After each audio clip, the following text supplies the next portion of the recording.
कक्षा 10 गणित परीक्षा की दृष्टि से महत्वपूर्ण प्रश्न। तो हमने जो महत्वपूर्ण प्रश्न वास्तविक संख्या से लिए हैं, तो ये पहला क्वेश्चन है, लासा 12, 21 यानी कि 12 और 21 का जो लासा है वो 84 दिया गया है। तो मासा 12, 21 यानी कि इसी संख्या का मासा निकालना है। तो हमें पता होना चाहिए कि एक सूत्र होता है, पहली संख्या गुणा दूसरी संख्या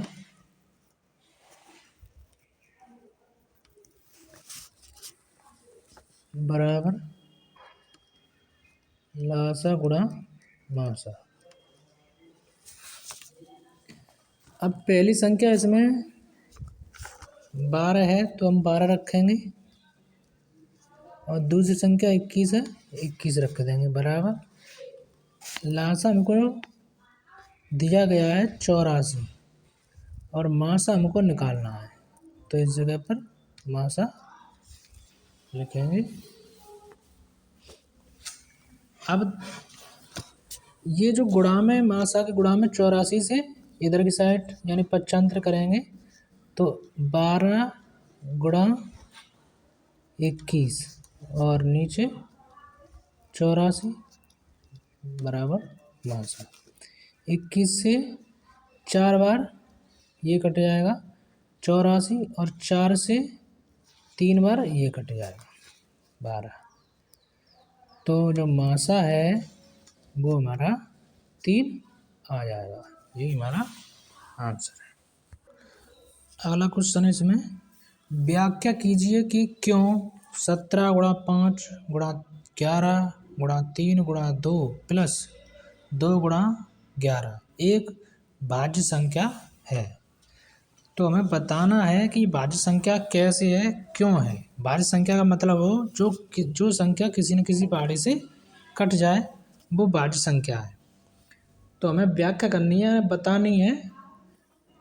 तो हम देखते हैं कि हमारे पास जो संख्या है 17 5 गुणा 11 3 गुणा 2 प्लस 2 गुणा 11, ये संख्या हमारे पास है। ये अभी गुणा में है तो हम इनमें से यहाँ पे देखते हैं कि एक संख्या ये गुणा में, एक संख्या ये वाली 2 और 11।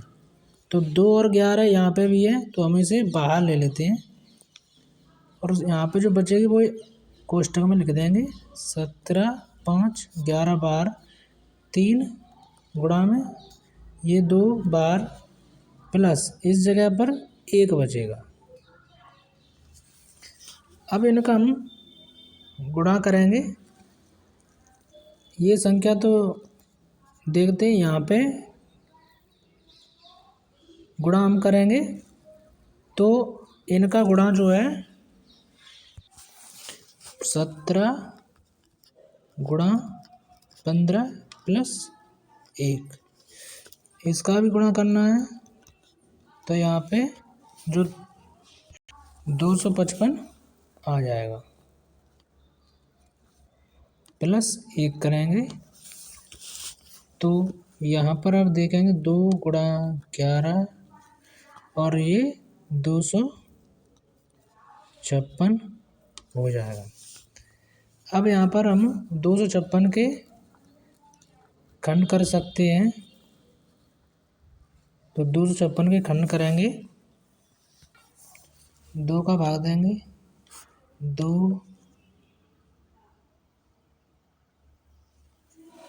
2 दूनी 4 बचे 1 2 8 16, फिर 2 का देंगे 2 चौक 12 2 चौक 8 2 का 3 2 फिर 2 का 16 2 का 8 बार 4 2 1, यानी कि जो 2 है वो कितनी बार है, 1 2 3 4 5 6 7 8, यहाँ 2 1 2 3 4 8, और ये एक बार और है। ये संख्या हमने इस तरीके से लिख ली।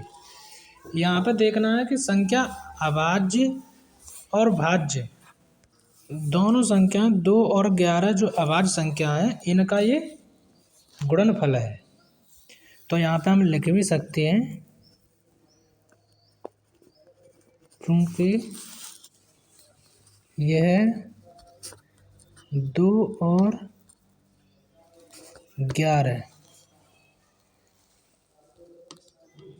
अभाज्य संख्याओं का गुणनफल है। अतः यह संख्या क्या है, यह संख्या भाज्य संख्या है। यहाँ से हम इस तरीके से करेंगे इसे। अगला क्वेश्चन देखते हैं। वह बड़ी से बड़ी संख्या जिससे 245 और 1037 को विभाजित करने पर प्रत्येक दशा में शेषफल 5 प्राप्त होता है।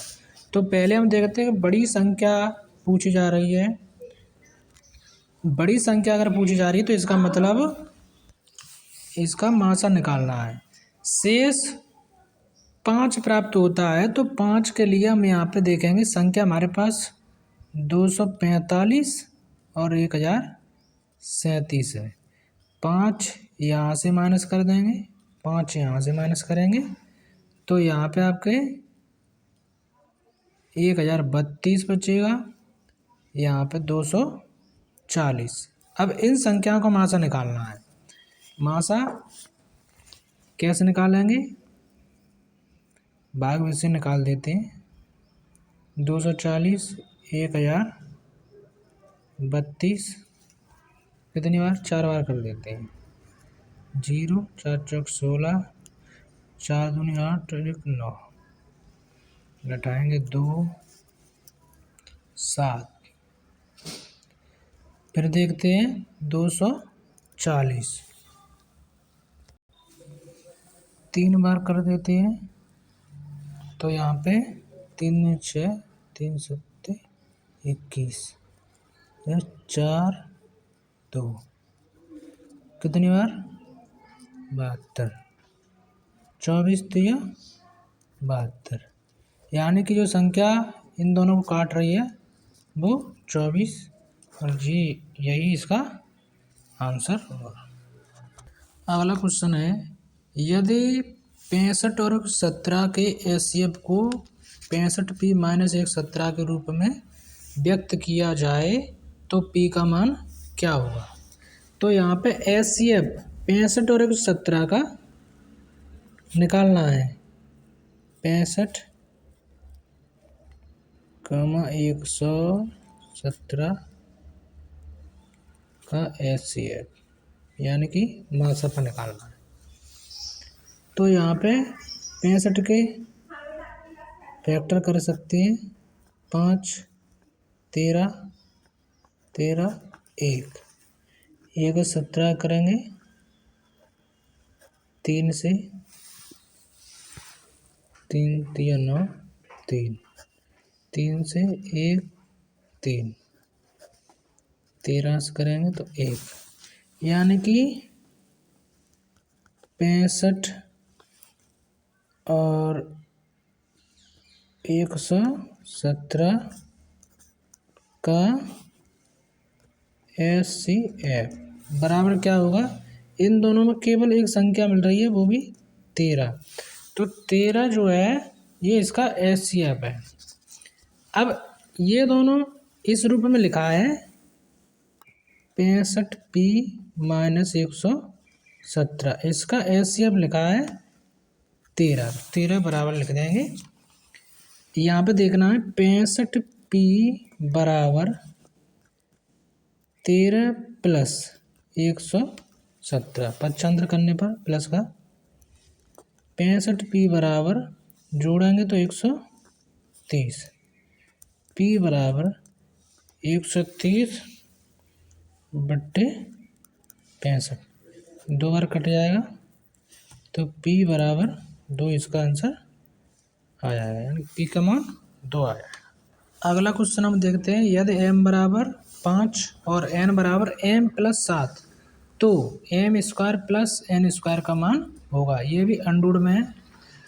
तो यहाँ पर m बराबर 5 दिया है, लेकिन जो n है वो m+7 दी है। तो m जो दिया है m+7, यहाँ पे n बराबर m की जगह पर हम 5+7 यानी कि n बराबर जो है वो 12 हो जाएगी। अब m 5 है और n 12 है, तो अब मान निकालना है अंडररूट में m² प्लस n²। आसानी से निकाल सकते हैं। m का मान 5 है, इसका वर्ग करेंगे, और n 12 है, इसका वर्ग करेंगे। 5 का 25, 12 का 144, जोड़ेंगे 4 5 9 6 1 169। ये 13 का वर्ग होता है, तो 13 यहाँ पर आंसर आ जाएगा। इस तरीके के सवाल बोर्ड परीक्षा में ज़रूर पूछे जाते हैं, आपको ध्यान रखना है और ऐसे सवाल करने हैं। ये वास्तविक संख्याओं के क्वेश्चन हैं जो हमने छांट कर दिए थे। अब अगली प्रश्नावली में अगले क्वेश्चन कराए जाएंगे।